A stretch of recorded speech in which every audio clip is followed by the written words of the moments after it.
Italy is evicting Steve Bannon from the medieval monastery he planned to turn into a far-right training academy. Here's a summary of the article. The Italian government delivered a potentially fatal blow on Friday to Steve Bannon's plans to transform a medieval monastery near Rome into a training academy for the far right. Italy's Cultural Heritage Ministry announced it would revoke a lease granted to Bannon after reports of fraud in the competitive tender process. The Italian state allowed the conservative Catholic organization Dignitatis Humanae Institute to use the building early last year. Bannon happens to be a trustee of the institute, and planned to convert the space into a gladiator school for cultural warriors, where students would learn philosophy, theology, history, and economics, and receive political training from the former Trump aide himself.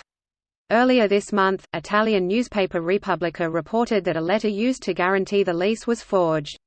The letter had the signature of an employee of Danish bank Jyske, but the bank said the employee hadn't been working there for years, and the letter was fraudulent.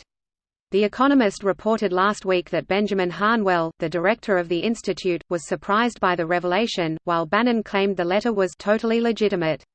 This post received a score of 51,001, with an upvote ratio of 85%. Here are the top comments in response to this article. They didn't even evict him because of what he wanted it for, just for forging a letter of guarantee.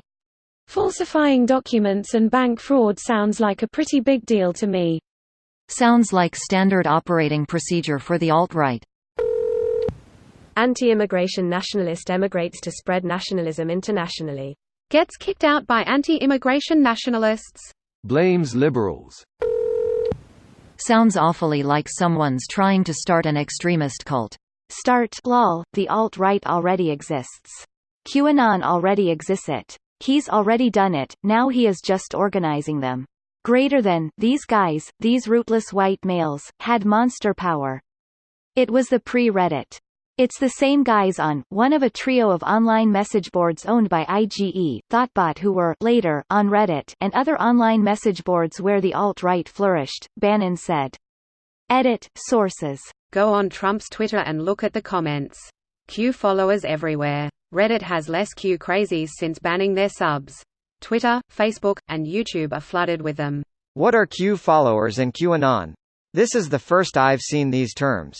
They are batshit crazy people who think someone named Q is running the government.